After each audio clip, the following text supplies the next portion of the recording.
Good morning, Bucknutters. Welcome to the Bucknuts Morning 5 here on Wednesday, November 12th, 2025. I am Dave Biddle. Very happy to be joined by Matt Baxendell.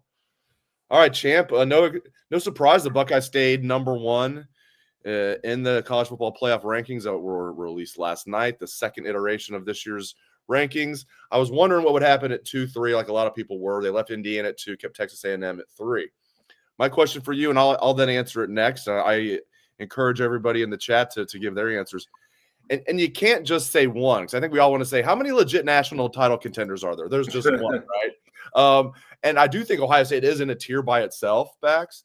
But how many, if you look at it right now, how many legit national title contenders do you think there are this year? Well, this starts with the caveat that someone has to beat Ohio State for there to be more than one. So let's start there. I'm going to get this out of the way before all the commenters and everybody watching gets all mad. Ohio State has to lose to someone for the rest of this list to matter, because right now they look like the clear class of the country to me. But going down the college football playoff top 10 list, essentially at this point, I buy Indiana. I know that they had a tough game at Penn State, but let's face it, Penn State is extremely talented. There's a reason that team was number one in the country, right? I'm not surprised that they tried their butts off to try to compete in that football game against Indiana. I'm also not surprised that Indiana is ranked ahead of Texas A&M. I don't believe Texas A&M is a national title contender. Here's why. Who have they beaten? Seriously, who have they beaten? Yeah, Notre Dame. Yeah. Yeah, it's a first 2 weeks of the year kind of win. A lot of stuff from early September you kind of shrug off. I don't think Texas A&M is a national title contender. I think it's one of those things where the weight of the history of the program and the fact that they've kind of slunk through an easy schedule has put them where they're at. I buy Alabama as a national title contender. I do. Again, if I'm not the first game against Florida State, you kind of have to throw out a little bit. Bama has at least beaten real opposition, including an impressive win at Georgia. So they certainly have to be counted. Georgia's a weird one, man. They have some good wins. Their only loss is a very respectable defeat to Alabama. But it also feels like Georgia flirts with utter disaster and has 13 things go wrong, and then they get a weird bounce and win. They're like Team Deus Ex Machina this year, where it's like the hand of God comes in and bails them out at the very last minute. So that part makes it pretty interesting to me. After that, I don't think Texas Tech's a national title contender. I think Texas Tech is the best team in a bad league. I don't think Oregon's a national title contender. Here's one more I'm going to throw at you that I think is in the mix, and that's Ole Miss. I think Ole Miss is legit. I really do. Their only loss is a game against Georgia where that Deus Ex Machina showed up to help Georgia again. They've beaten Oklahoma at Oklahoma. They're going to finish probably 11-1 and go to the SEC championship game. That team, I think, is also a national title contender. After them, I don't really see it. I don't buy Notre Dame. I don't buy Texas. And everybody below that is just teams that are going to lose early on. So I would say my short list probably comes down to Indiana, Alabama, Ole Miss, if it's not Ohio State. So you've got 5. Did I count that right? Or you're not counting Georgia? No, I'm not counting Georgia. You have 4. 4. I have 4. Ohio State, Indiana, Alabama. Stretching it, because I agree with a lot of what you said. I will make the case that if we're going to put Bama in there, we should put A&M in there. I think with A&M, I've been guilty of this too. You look at same old A&M, even if they have a hot start, they're going to, they'll find a way to screw it up. But I think Mike Elko is a good head coach. He was good at Duke. He was a good defensive coordinator before that at Notre Dame. He's only in his second year at A&M, and I think he's changed the culture there. And I also like their quarterback, Marcel Reed. Now, I agree with you. I'd be confident if Ohio State played them in the national championship game. Damn right I would be. I think Ohio State would be, when I say a significant favorite, maybe like a touchdown favorite, maybe not that much. That's how, in my mind, Ohio State would be a touchdown favorite, maybe not the betting odds. But A&M, to me, is I'll put them in legit national title contender. I agree with you about Bama. I agree about Indiana. Obviously, like I said earlier, I think Ohio State's in a tier by itself. So I got Ohio State, Indiana. I have A&M. I have Bama. And I do have Georgia. Again, though, it's Bama and Georgia. Neither one of them impressed me. Texas Tech that's why I said 5, maybe 6. I kind of am buying Texas Tech, but then you say national championship contender. It's like, do I really think that they're going to go in there and win? No, I don't. So, like, I have to see them win the Big 12, Dave. They've never won the Big 12, much less a national title. They are a really good team, and like they spent their money wisely. A lot of teams are out there spending like crazy. Miami, I know Texas has worked their way back in. I'm not buying Texas Texas is playing much better. There's no doubt about it, but I'm still not buying them as a legit national championship contender. But Texas Tech, they've got a lot of talent. I do like their head coach. Their quarterback's been banged up, but he's back now. Their one loss was at Arizona State. I think they only lost by 3 points, and their quarterback was out. I know if their quarterback was out that game. So we'll see. I really don't think Texas Tech can run through. So I'll go with 5 as my final answer. You have 4. So, yeah. Dave, doesn't seem very wide open, does it? I want to throw this out there about Texas A&M because I'm sure this will make it back to Aggie land, and battered Aggie syndrome is going to come up here left and right. But here's why I don't buy A&M. Since they've played that Notre Dame game earlier in the year, they squeaked out a home win over Auburn. They beat Florida. They won at Arkansas. They won at LSU. And they won at a Missouri team that was without their starting quarterback. They haven't beaten anybody other than Notre Dame all year worth a sod. And they're not going to – I will go as far as saying I think Texas is going to beat Texas A&M. It's at Texas. Texas is still working their way through kind of winning football games. They're very sneakily in Aggie land sitting there panicking about that Texas game because it would be the most historical, normal thing ever for Aggie to have a great year and then blow it against Texas. That's my view on it. Yeah. I mean, I believe that's a Black Friday game too. So we have that the day before the Michigan game, which is coming up. Yes, it is, and it is at 7:30 at night. Oh, nice. So it's a Black Friday primetime game. Interesting.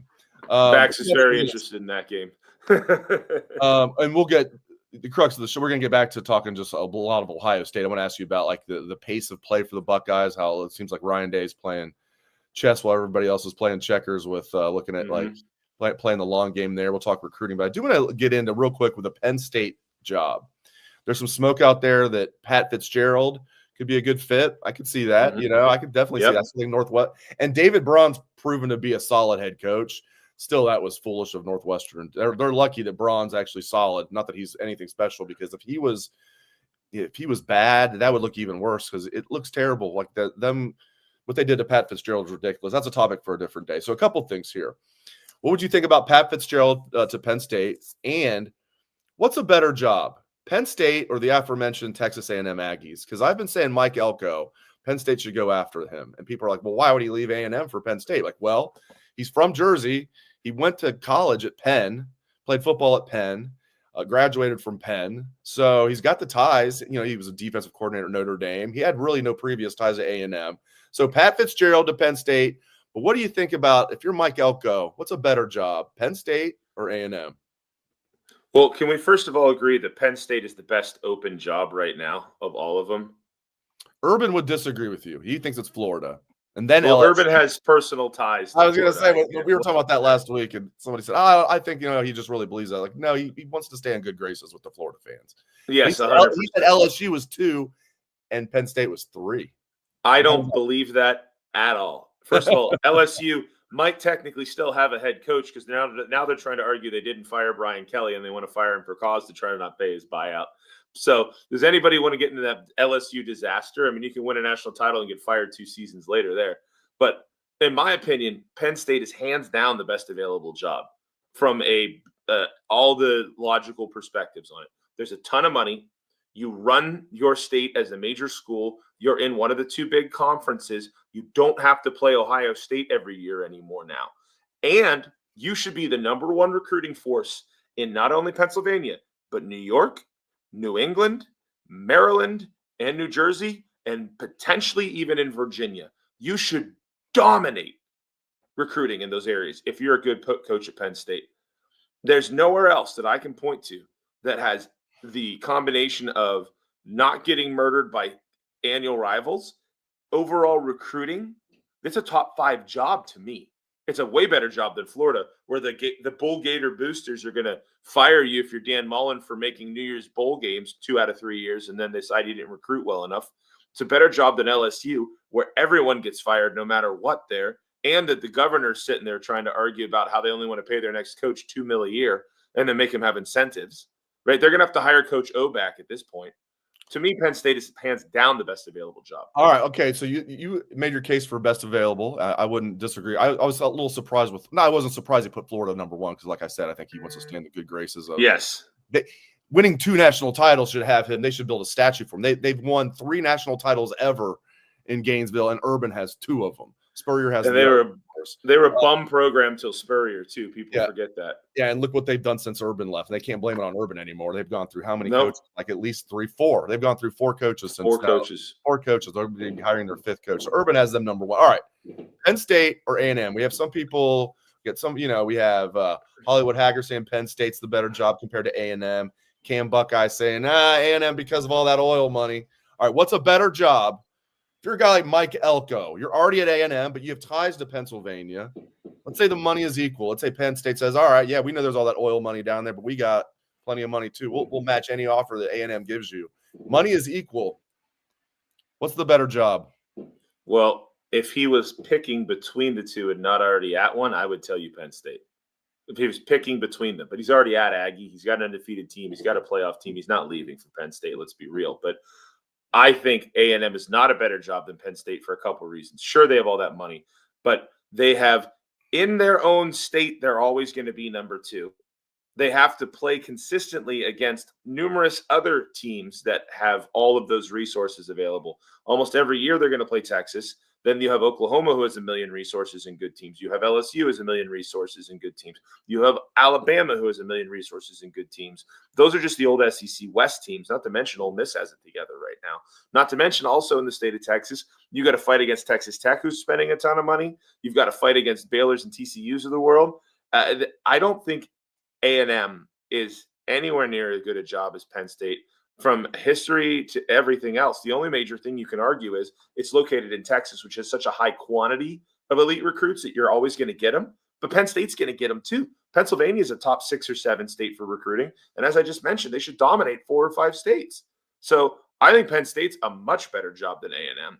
And it's a much better job in terms of longevity because coaches are looking at it like, if I have it rolling, how great can it be? It can be great. But which job are you going to keep for a long time? A&M could have 2, 7, and 5 years, and they might gas Elko there. Penn State has a year where they go undefeated, and if Penn State wins a national title with Elko, he's there for life. I mean, he's there for life, period. They already saw it with Joe Pa. They overlooked Joe Pa having a pedophile on his staff because he had a national title. Let's be real here. So Penn State is a much, much, much better job in terms of longevity for a coach. But I don't think Elko leaves A&M for Penn State. Not with the way his team is going this year. The timing is not going to work out, and Penn State's got to fill that job within 2 weeks of the season ending, or they're really going to be in a lot of trouble with their current recruiting class, and they know it. And their team is going to start being lost to the transfer portal. Unless A&M falls on its face and loses to Texas and misses the CFP, and then maybe he doesn't like College Station. I agree. It's a long shot, but when I saw his ties, I mean, he's a Jersey guy, and he went to college at Penn. I was like, that's interesting. Penn State's open. You got to think, and maybe not, man. You got to think he grew up at least closely following Penn State, at the very least, being a football guy for that neck of the woods, especially when Joe Paterno was winning national championships there. And Penn State really should have won. They should have had at least a tie in 1994. It's ridiculous that they didn't that one is wrong. Tie in 1994, but they won 2 in the 80s. So, Dave, let me ask you a question, though. I imagine Elko would be interested, but yeah, he's probably not going to leave A&M because he's already there. Who should Penn State hire, in your opinion? Who should they hire? Well, they should go after Elko. If he says no, I'm staying in A&M no matter what you throw at me. He's not. I don't know how I feel about Fitzgerald.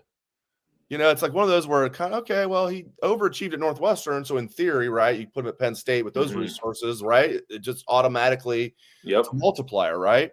Doesn't always work that way though. Doesn't, because now he's not the underdog.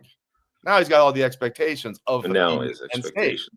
So I don't know. I mean, I've been thinking I've been so in the Elko train because I'm like the only one talking about it because everybody's like rightfully so like you it's not going to happen. He's going to stay at A&M. I agree I think there's a small chance because of his ties, but I don't know. Maybe he loves it down there in Texas, but maybe he doesn't.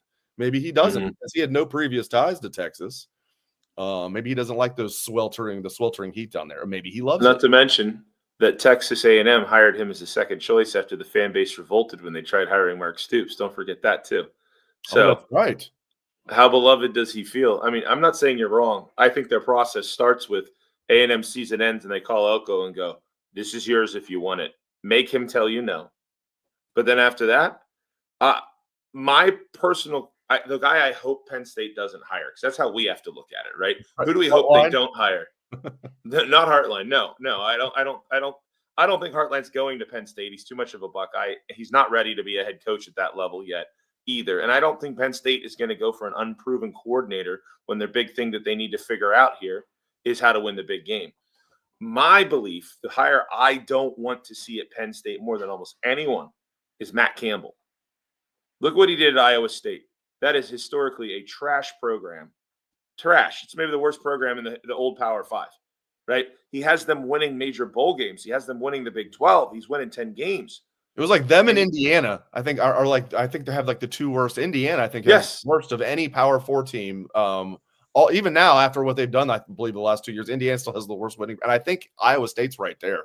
Yes, both of them are historically awful. And now Cignetti's gotten paid to the point that you have to think he's going to stay. He's also 65. Yeah. Matt Campbell's like 50.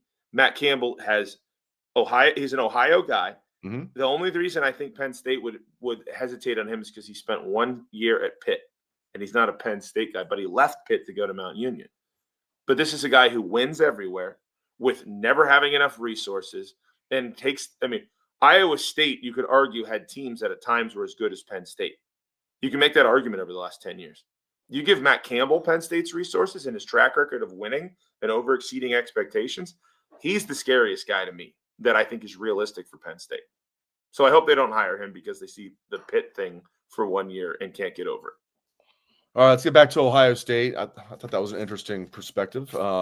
Interesting conversation about Penn State's next coach. It's going to be interesting to see what happens there. All right. Ohio State's minor injuries. They're being smart here. You talked about this in the bucket on Sunday. It's like all of these guys could have played. I don't know if Padilla could have played. I imagine if it was like November 29th, he would have played. But all these other guys would have played. Carnell Tate would have played. Phil Daniels would have played. Ty Malone would have played. I don't know about Quincy Porter, but because I know they wanted to get Mylan Graham out there, him being an Indiana kid, and Bryson Rogers played well. But those other guys, Tate, Daniels, Malone, those guys all could have played. They're just playing it smart, especially with this. It's a long season, and this stretch of the schedule, we've been looking forward to it all year, at least we've been talking about it. What a perfect way to set up before the Michigan game with those 3 easy games with Purdue, UCLA, and Rutgers if it works out that way. So, yeah, it's smart. Now, I'm curious what's going to happen this week. It sounds like some of those guys that were on the fence will play this week. That were on the fence last week, but we'll see about Padilla. I'm not sure about him. Well, and if you're Ohio State, I think the number one thing you need to be concerned about at this point with the next 2 weeks is how do you get your team to optimum health for the game in Ann Arbor after Thanksgiving? I mean, that's what this comes down to. The scenarios where you don't win the next 2 football games are very, very, very unfathomable looking at the 2 teams that are coming in. So if Carnell Tate has anything that's got something small dinged up, you rest him, period, right? I don't care if Jeremiah has something small, you rest him, right? I mean, at the end of the day, the Buckeyes are being smart about their load management this year. That's obviously a huge deal, is the load management side of it. But the other thing that they're being really smart about here is that they know they have player depth. They have a lot of guys that can come out and essentially play a lot of these roles at a very high level. So what was the difference between Purdue with Carnell Tate and without Carnell Tate? Probably us covering. Like, that's the only real difference that you're talking about there. Because Carnell maybe doesn't drop a pass or 2 and we probably hit another bomb. Whoop-de-doo. They only won the football game by 25 points. Like, that's fine. And if you look at it, Dave, too, the other thing that helps is the way Ohio State is playing, you're really getting to rest the defense. Before Purdue's last garbage time snap last week, they had something like 34 snaps offensively through 3 quarters. Like, that only helps when you're keeping those guys off the field as much as you are, because they're making a stop and then the offense goes and has 10 or 11 plays. Ohio State last week, even what felt like a slow game, their defense only had like 44 plays against or something insane. Right. And they're already near the bottom of the country at like 62 is the average against. So Ohio State, I think, is like second or first in the country in fewest plays per game. It's net around 120 a game between both sides of the ball. And this game was right around that anyways, except most of the snaps were on offense for the Buckeyes. This is another reason that Ohio State, to me, seems like the show me somebody that can beat this team when we talk about the national title, because everyone else is having to put everything on the line the whole season to try to get to this point. And Ohio State's on cruise control. And still smoking people. I know last week was the rare time they didn't cover the spread. The other time this year was by a half a point against Ohio University. They've been smashing the spread every other. Even if you're not brutal efficiency. There you go. That's exactly what you said. Brutal efficiency. In the bucket of efficiency, the bucket of brutal efficiency is what it was titled this past Sunday. Yeah, and even if you're not into sports betting, which I'm sure most of the people in the chat are not, what they say is good teams win, great teams cover. And Ohio State is a great team. They've just been covering and smothering, as they might say at Waffle House. All right, you referenced this, obviously. I mean, they've saved like an entire game's worth of snaps. And in a long season, I heard, Jake Butt, who does a fantastic job. And I know where he went to college, but he's awesome. He's not long for Big Ten Network. That guy is a star. He's the Central Ohioan that got away, man. I don't blame him. I put this out on Twitter one time, and he just didn't say anything. He stayed silent. He didn't deny it. I said, Jake can answer this for himself, but I'm convinced to this day that Ohio State didn't slow play him. If they offered at the same time Michigan did, or right after, or whatever the case might be, that he would have been a Buckeye. It says Michigan offered him and Ohio State hadn't offered, and then he was waiting and waiting and waiting. Great guy. But this isn't anything too complicated, but he's like, okay, so basically what Ohio State has done here is that they've given themselves a third bye week just built in because of the slow pace of play. And, and they're still going to have their quarterback win the Heisman Trophy, in my opinion, and their wide receiver win the Blitz off. So they're still, because they're, brutal efficiency, as you like to say. It's just really cool. I mean, it's one of those things where, I'm sure they looked at advanced metrics and were like, how about this? So you're going to see other teams start to copy them. I haven't seen too many teams do it yet, but it worked last year, and it's working again this year. They're now getting a little banged up, but again, most of these guys could have played last week. They're just being cautious. Well, and it's actually more like 2 games that they're going to end up saving on plays, because the average number of plays per game in college football is about 140 per game. We're around 122. So that's 18 plays a game, right? So by the time you assume, even if Ohio State plays a Big Ten championship game and has that extra game, they're still going to have fewer plays than a lot of teams that don't make a championship game at this pace. The kicker is it's a combination, because look at what some of these other teams, like Washington's a perfect example. They tried dragging out their possessions as long as they could. I think OSU only had 6 possessions, and one of them was at the end of the game, and it was a 24-6 game up in Washington. The way the clock rules are, some teams are like, we'll settle losing 24-6 instead of it being 45-6. But the other side of it is, not a lot of teams can do what OSU does, which is just level teams on defense and then pound them slowly down the field, knowing we're kind of just playing with our food. Most other teams cannot waste possessions, right? OSU is like the cat that has the little mouse inside of a box, and it's like pop, pop, pop, pop, right? Everyone else is not trying to get eaten by the cat, and so it's not something that I think is necessarily repeatable unless you have the overwhelming talent OSU has. You know what this looks like to me, Dave, right now? This looks like peak Death Star Saban, Alabama. That's what it looks like, where they just bludgeon you. You're not going to move the ball on them, and then they're just going to eventually pop a couple over the top and destroy you. That's what we look like. This is the best Ohio State team I have seen since 2019, Ryan Day's first team. Mm-hmm. And that team, I'm telling you right now, 2019 will go down. I'll be on my deathbed, hopefully in 100 years, should have won the Natty in 2019. That team was unbelievable, and this team's in that same conversation. I agree. I remember saying that multiple times during the 2019 season. This might be the best Ohio State team I've ever seen, and we'll never know. I mean, that LSU team was stacked, I know. And Dobbins would have missed the national championship game because he got hurt against Clemson, tried to come back, and he was Then he couldn't come back. But they got absolutely robbed against Clemson. I don't even want to talk about it because it's going to get my blood pressure going up. And that referee just got suspended by the SEC for doing. I don't even blame him. I still blame Gerald Hodges, the replay official, because it's the home office in the SEC. They were like, we want Clemson to play LSU, not OSU to play LSU. OSU's better. We all saw it watching. It was a conspiracy set up at the SEC home office. The on-field officials did a good job in that Clemson game. Like they ruled it. They didn't call targeting on Shaun Wade. Gerald Hodges buzzed down to call that, which is ridiculous. And then that not to be called on the field, and then they called targeting. Unbelievable. Shaun Wade's kicked out, and that was a 3rd and long instead of punting. Clemson was able to keep the ball and go down and score. We returned the fumble for a touchdown, and that was called a touchdown on the field. That's what I mean. It was the replay official that was clearly on the tape. Absolutely 100% on the tape. The game. Yeah. No doubt about it.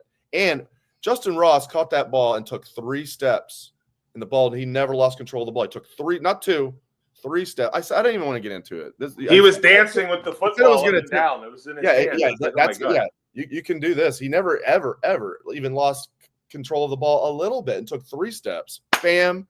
Called correctly on the field. Replay officials absolutely corrupt. All right. I did want to get to recruiting to finish the show. What a run they've been. I was waiting yesterday, even though we weren't expecting one. I'm like, come on now. Come on. It's been a day since they've landed a recruit. Let's get on it. Let's get on it here. But what a nice run they've been on with recruiting. I absolutely love it. Yeah, and by the way, there's a certain age of me, my freshman era, that loves seeing a Wilhelm coming back into a Buckeye jersey. Right. As a freshman in 2002, watching Matt Wilhelm run over people, I very much am like, whenever they were like, Ohio State gets a 3-star offensive lineman from Ohio because they're not getting Kevin Brown, I'm like, damn. And then I see the name, I'm like, wait a minute. Now I'm good with it. I'm good. Yep. He'll be fine. It's like there's certain guys who you're like, yes, his kid will be a football player for sure. But it's been good for OSU, man. The Simmons flip was awesome. That's another one that I was very happy to see about. Look, OSU is in a position, too, with all these schools that should carry some recruiting weight out there, kind of firing coaches for most of the season. They're in a position to flip a lot of these kids. There's other names that are floating out there, too. I'm very, very, very intrigued to see how this ends. But you know what? At the end of the day, whether OSU is the number 1, the number 2, number 5, whatever class at the end of the recruiting cycle, you're bringing in a boatload of talent. You have to trust that some of the evaluations that these coaches are making too. We always find 3-star guys that should be 5 stars. I mean, every time under Ryan Day, under Urban, under Tressel, we always seem to find those guys. And they end up showing up and you're like, wow, Darren Lee was actually really, really good. AJ Hawk was actually really, really good. Nick Mangold was a 2-star recruit, RIP, the best center the Buckeyes maybe have ever produced. But, at the end of the day, we're going to have a top 5 class again. OSU will be a major player in the portal, and talent will continue to not be an issue at Ohio State. There'll never be a year where Ohio State is not more talented than all but a handful of teams in the entire country. And that is the goal, is keep stacking elite recruiting classes. Because, Dave, for everybody watching, especially the younger guys, we remember years where we were like, we had an amazing recruiting class, and we had like 2 where we were like, okay. And then we got another great one. And then we had like another year to 3 where they were fine. They weren't great. Stacking classes back to back when you have 2 years in a row of elite classes is what teams can win championships with. When you're OSU in the modern era now, since Urban's got here and under Ryan Day, where you're every year stacking a top 2 to 7 class, that's why you're always going to be winning. That's why you can shrug off some of these transfer losses that would be bad to other places, because those kids are so good they're going to go elsewhere and play. We've seen it. Ohio State's recruiting right now is so on point, and I don't see it ending anytime soon. I mean, this is a well-oiled machine right now at Ohio State. And they're going to do a good job in the portal. Yeah, they're going to lose some guys, but they're going to lose guys that are buried. And they do a good job of even bringing back guys that we think, oh gosh, is this guy going to transfer? Because he's not going to. Is Kenyatta Jackson and Caden Curry, they really going to come back for their junior year in 2024 when they know they're going to be backups behind Tuimoloau and Sawyer? Yeah, they did. They do a good job of even keeping those second stringers. But some of these third string guys that are buried, they might lose a couple guys, but then they're going to replace them with even better guys in the portal, maybe not the same position. But it's always a net positive for Ohio State in the portal, always. And Justin Fields, Caleb Downs, you name it, we find them. 2024. Will Howard. Yeah, exactly. Quinshon Judkins. I mean, that was ridiculous. We're never going to see anything like that again. That was the perfect storm with Saban retiring and then getting other guys on top of that, like Will Howard and Quinshon. Had nothing to do with Alabama. I mean, and Julian Sand was technically a transfer. Yeah, right. Which is kind of funny. And even I think they did a really good job this past year. But so it's going to be a net positive. Guys they lose, guys they bring in every year in the portal. And like you're saying, they're stacking recruiting classes back to back to back. Absolutely love it. All right. Absolutely love doing the shows with Bax. Thank you, sir. Catch his award-winning column every Sunday. It is The Bucket. And Mrs. Sanchez checking in. Hello. Sorry that we started a little early this morning, Mrs. Sanchez, but good to see you. Talk about stacking good recruits. There's another 5-star freshman on the field right away. Exactly right. I love this 2025 class. Like they were number 4 in the composite, and I still say they were underrated, and they were the number 4 class in the country. I think they were number 2 in average player ranking. This true freshman class for the Buckeyes right now. I absolutely love it. I saw Riley John talking to Drew Rosenhaus after practice, or it wasn't even after practice, it was before they had a practice. It was after a Ryan Day press conference I was coming out. I'm like, that guy looks like Drew Rosenhaus, because it was Drew Rosenhaus. And the reason I knew is because then I walked by and he had a couple guys with them, and it said like Rosenhaus Sports Group. And I'm like, who are they talking to? I'm like, oh, Riley Pettijohn. I'm like, I wanted to tell Drew, smart move getting him as a client. He's gonna be a stud. Dave, you know what the fun thing is when we talk about these classes and we're like, oh, it's 2, it's 7, it's 4, it's whatever. Go back and look and see where they're all at in 4 years. How many of them are drafted, right? And when you do that with OSU, we almost universally move up every time. Every time. Even some of the guys that leave, like look at Jamison Williams, right? He just was behind too many good receivers and was a first rounder. Like this is Joe Burrow. Joe Burrow couldn't play because Dwayne Haskins was here. And Dwayne was a first rounder and Joe was too. I mean, like let's face it, at the end of the day, like this is a place where it's not just recruiting hype. It's not one of those places where people are recruiting to the stars that they see on 247 on the coach's side. They're recruiting substance. When you see these kids go off to play in the NFL, you see them produce at the college level, it bears itself out. And that's why kids are here at Ohio State. Very few other places can combine that of saying, we're going to develop you while you're here and you're going to get paid when you go pro. It's just a reality. And now if we can just beat Michigan in a few weeks, things will be in a really good spot. Thanks to Bax. Thanks to all of you, everybody watching the show. Thank you, everybody listening to the audio-only version of the show on Apple Podcasts, wherever you get your podcast, Spotify, wherever it might be. Thank you to everybody listening to the show and watching the show. We appreciate it. Hope everyone has a great rest of your day. I know you are still basking. Go Bucks. Go Bucks.